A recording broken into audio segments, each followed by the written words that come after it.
Good morning, students. How are you all? I hope you all are fine. So, in the last class, what we were doing, क्या कर रहे थे हम last class में? It's articles. Chapter number 20, page number 86. We were doing the articles and today we will be continuing the same. Okay?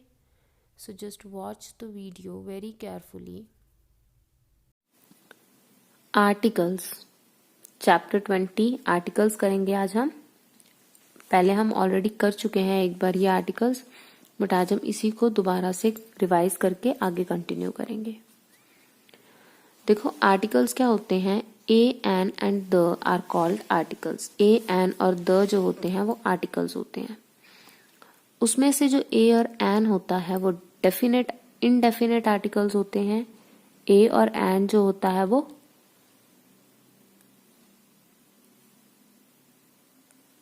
Indefinite articles होता है और जो द होता है वो डेफिनेट आर्टिकल्स होता है।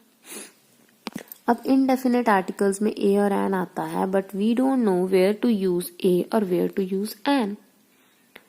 सो what is the basic answer of this question is कि जो ए होता है वो उन वर्ड्स के साथ लगता है, उन नाउन्स के साथ लगता है जो स्टार्ट होते हैं कॉन्सोनेंट से, और एन वॉवल्स के साथ यूज होता है। तो वॉवल्स क्या है अब? ए, ई, आई, ओ, यू, ये जो 5 लेटर्स हैं, इंग्लिश अल्फाबेट्स हैं, ये वॉवल्स हैं and rest all are the consonants. तो सिर्फ ए, ई, आई, ओ, यू के साथ एन लगता है और बाकी सभी बी, सी, डी, एफ, जी, एच, इन सब के साथ क्या लगता है? ए लगता है। नाउ वी आर डूइंग कि हम ए और एन कहाँ यूज करते हैं। देखो अगर कोई वर्ड है जिसकी साउंड तो अ, आ, ई, स्वर जैसी, मतलब जो स्वर होते हैं हमारे हिंदी में, मतलब जो वॉवल्स हैं उनकी साउंड आती है अगर, पर स्टार्ट वो किसी से भी हो बट साउंड उसकी आती है, तो एन लगाएंगे हम।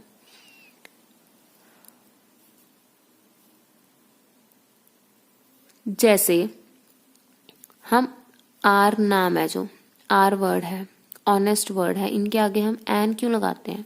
क्योंकि इसमें एच साइलेंट है और आवाज आ की आती है, आर, ऑनेस्ट। ठीक है, तो हम इनके सामने एन लगाते हैं। अब यूनिवर्सिटी है, यूनिवर्सिटी को हम एन नहीं लिखते। क्यों नहीं लिखते? क्योंकि ये यू की आवाज देती है, वाई डबल ओ, यूनिवर्सिटी। ये ए, ई, आई, ओ, यू की आवाज नहीं देती, ये यूनिवर्सिटी की आवाज देती है, यूनिवर्सिटी। ठीक है, तो इसलिए हम इसके आगे ए लगाते हैं। समझ आई? तो हम एन उन वर्ड्स के आगे लगाते हैं जिनकी वॉवल साउंड होती है, जिनकी साउंड वॉवल की होगी उनके आगे हम एन लगाएंगे, जैसे आर, ऑनेस्ट। और हम उनके आगे ए लगाएंगे चाहे वो स्टार्ट वॉवल से हो रहे हैं, लेकिन उनकी जो बोलने का साउंड है वो वॉवल नहीं है। समझ आया? So after this what you will be going to do is, question number A है जो, उसमें हमने क्या करना है, you will fill in the blanks with a और एन। या तो ए फिल करोगे या एन फिल करोगे, and you have 24 questions over here. Question number 1 में आपको सिर्फ ए और एन फिल करना है and you have 24 questions over here. So this you will be taking it as your homework. ये आपका एक होमवर्क की तरह होगा। ठीक है, उसके बाद we have question number 2 also, which is complete the sentences with a and an. अब क्वेश्चन 2 भी सेम है, ए और एन की तरह कंप्लीट करना है sentence. So the same thing, this will also be your homework. ठीक है, तो आपको क्वेश्चन नंबर 1 और क्वेश्चन नंबर 2 तो करने हैं होमवर्क में। क्वेश्चन नंबर 1 में ए एंड एन फिल करेंगे और क्वेश्चन नंबर 2 में भी ए और एन फिल करेंगे। तो ये तो दोनों क्वेश्चंस हो जाएंगे हमारे होमवर्क में। And after that we are left with the.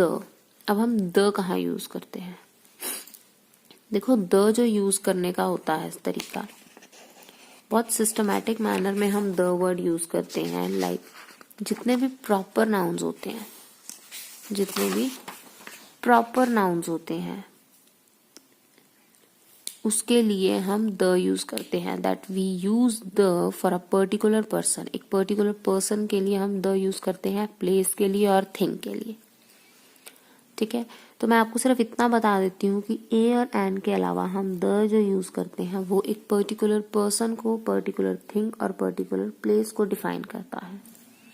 उसके बाद जो द का कंसेप्ट है वो डिटेल में हम नेक्स्ट क्लास में पढ़ेंगे, but you will have to do these 2 questions over here. ठीक है, आपको ये दोनों क्वेश्चंस करने हैं इन द होमवर्क, और हम मिलेंगे नेक्स्ट क्लास में। Till then take care, bye bye.